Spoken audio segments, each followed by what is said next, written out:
Jeg har en idé.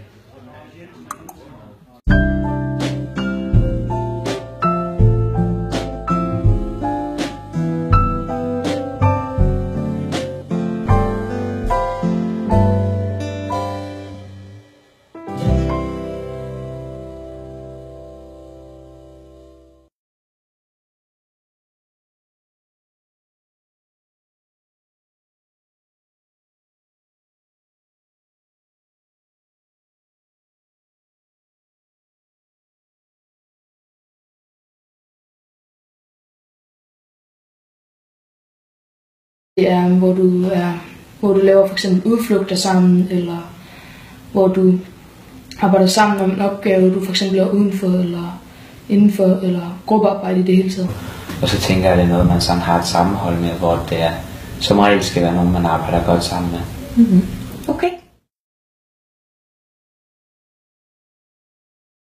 Jeg tænker, at et vigtigt element i samarbejde, det er, når man snakker sammen og informerer hinanden om, hvad man gør, sådan så at man ikke laver dobbeltarbejde.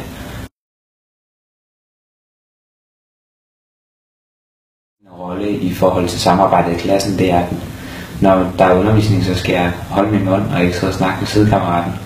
Og så skal jeg bidrage, hvis det er sådan, så vi gennemgår noget på klassen. At man skal høre på alles idéer. Ja. Og så måske lige tænke over dem lidt. Og så huske at byde ind selv. Mm.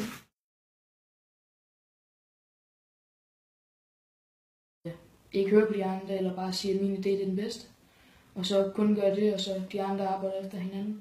Og så du arbejder selv. Ja, hvis der er en, som går ind og tager for meget en lederrolle, sådan, så det egentlig ikke bliver så meget samarbejde, men bliver bare en masse, der gør arbejdet for en person. Fordi så får man ikke det bedste ud af alle parter.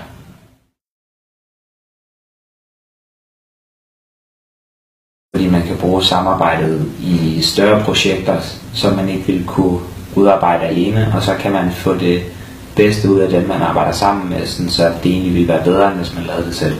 Du kan bruge det til at få nye venner, til større ting, som du ikke selv kunne klare, og så udarbejde det flere, og få tingene hurtigere lavet.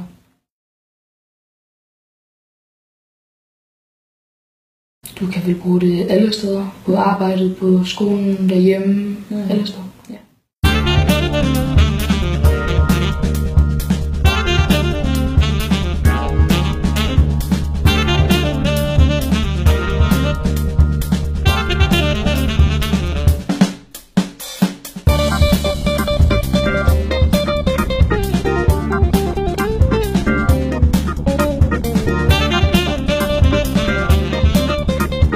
At hvis vi ikke kan samarbejde herinde som en enhed, jamen så kommer vi ingen vegne. Fordi lige nu der er de ikke et individ, men de er en enhed. Og det handler ikke om at komme frem enkeltmand, det handler om at komme frem sammen. Meget af tiden er det også at råbe lidt af dem, og så sker det faktisk helt naturligt af sig selv.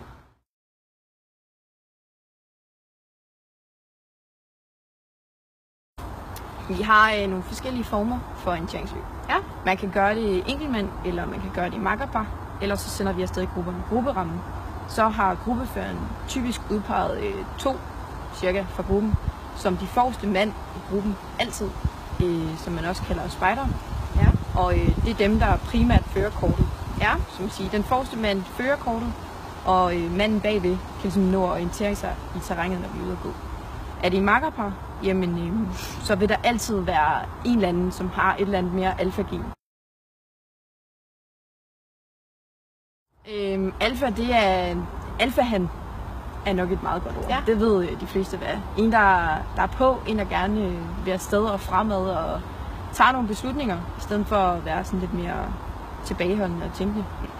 Men det fungerer rigtig godt i makkerpar, fordi så er der en, der kan stå her med kortet, og det kan man hurtigt stirre sig blind på. Samtidig så er der makkeren, som kan orientere sig ud i terrænet. Ja, du snakker noget om en elmas, du kan se her. Yes, den kan jeg se derovre. De hurtigt hjælpe hinanden på den måde. Ja. Er det så enkeltmand, jamen så må man jo bruge de her færdigheder, man nu lærer i orientering. Ja.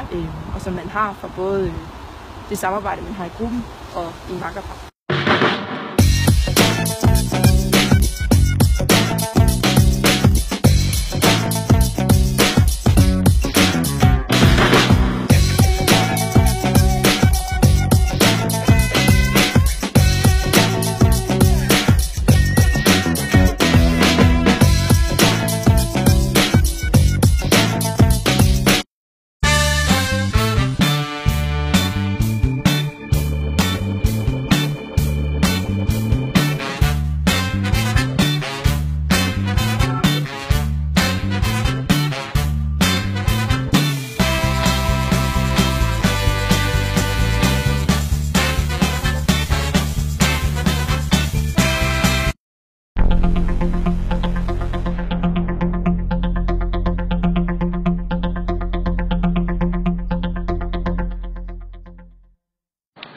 jeg hedder Marley.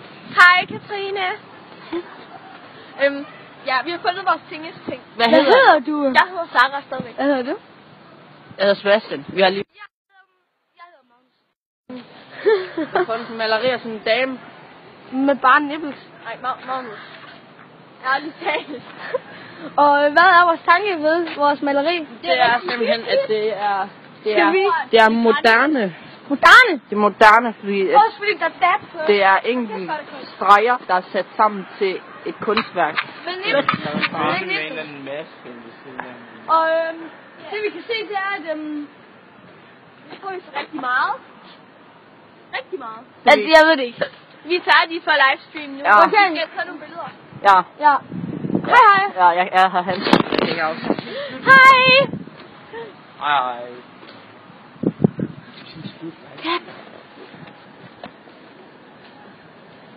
Velkommen. Det er mig fra bloggen sammen med Bansen her. Det der er kunst på et sted i Aalborg. En gade. Best vlog ever. Pas på, du ikke gå ind. Best vlog ever. Er ikke dejligt?